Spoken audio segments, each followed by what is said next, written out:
Hello, I'm Beelzebub and welcome to my channel. Today I'm going to be talking about the Ten Commandments. You know, those monuments that Christians put up at courthouses around the country. Yeah, those Ten Commandments. By the way, I'm mostly going to be talking about the Catholic version of the Ten Commandments because that's what I'm most familiar with because I grew up Catholic.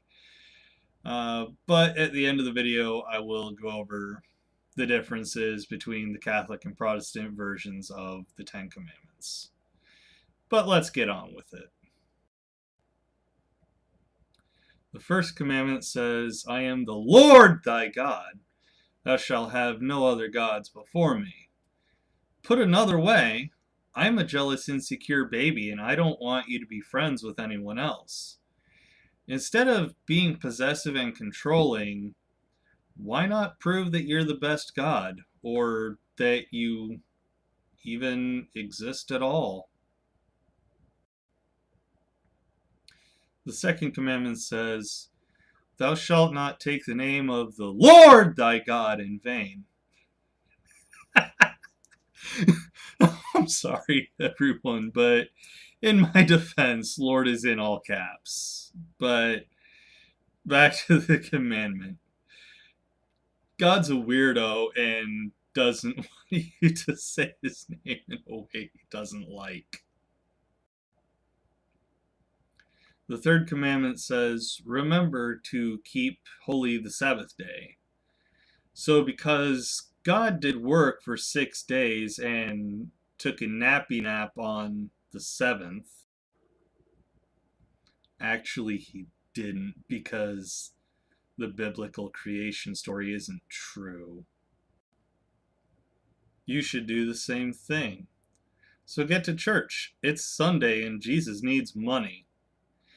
By the way, how vain does God have to be that the first 3 of his most important rules ever just stroke his ego?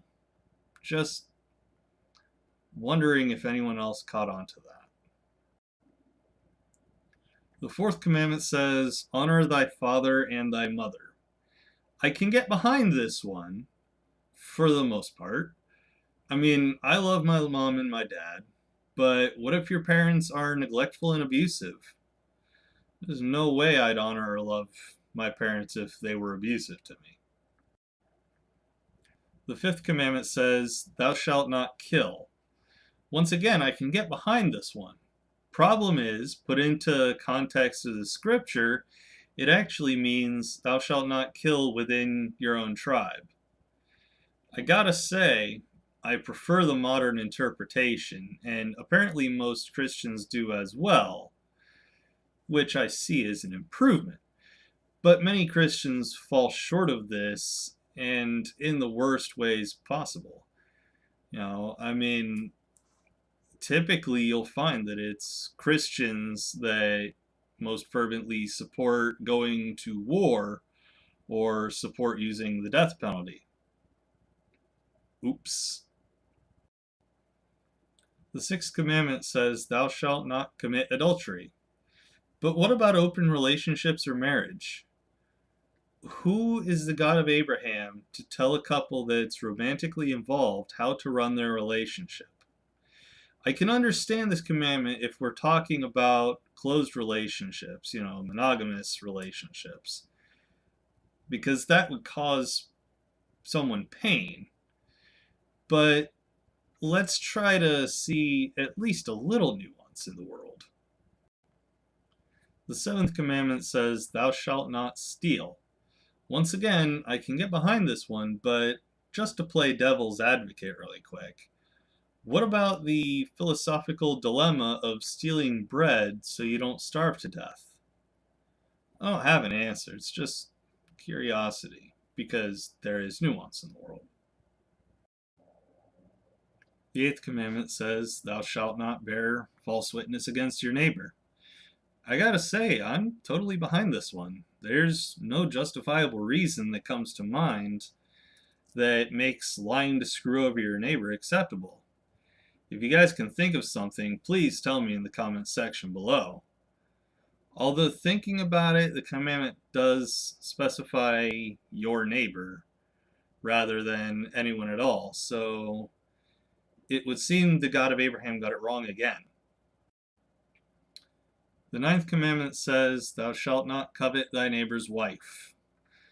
I almost forgot for a second that the Abrahamic God is a gigantic imaginary sexist. Of course, women are considered the property of their husband or her father if she's not married yet. And by the way, what if she and her husband have an open marriage? Oh, but I'm getting back to what I said about the sixth commandment.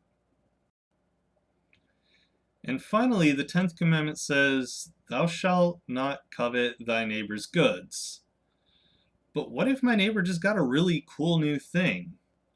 I mean, I probably want a new Xbox or a new TV, a new laptop. I don't know, just insert whatever thing you would possibly want. And who's the God of Abraham to say not to covet your neighbor's stuff anyway? He's based off of the Zoroastrian God, for crying out loud.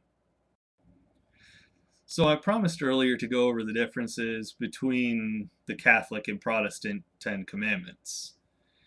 The Protestants put the ninth and 10th commandments together to make room for a different second commandment, something that makes Catholics crap their pants a bit. Although so should Protestants. This Protestant second commandment says, and this is a wordy one, "Thou shalt not make unto thee any graven image or any likeness of anything that is in heaven above, or that is in the earth beneath, or that is in the water under the earth."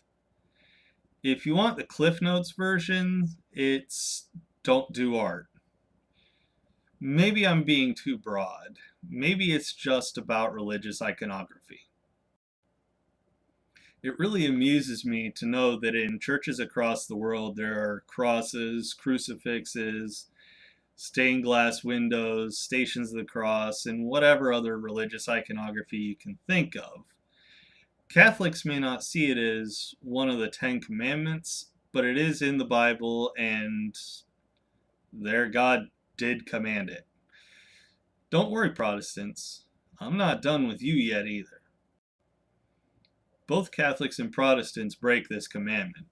Just look around your churches. Look at the cheesy religious art on the shirt you're wearing. Look at the cross that you've got hanging around your neck. The only reason that I think Catholics and Protestants are okay with the violation of this commandment is merchandising.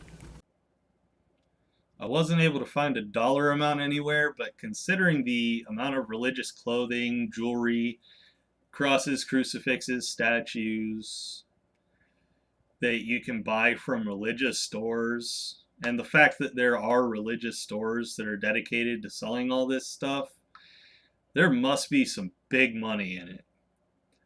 I suppose the right amount of money will get even the most devout of Christians to ignore one of their commandments that their imaginary friend took the time to etch into a stone tablet. That'll do it for this video though. Keep an eye out for my next video. My next video I'm planning on doing is the other set of 10 commandments. Bet you didn't know about that one. If you enjoyed the video, leave a like and subscribe to the channel if you haven't already. Don't forget to follow me on Twitter, which is linked below, to keep up with all my comings and goings. Take it easy, everyone, and I'll see you all in the next one.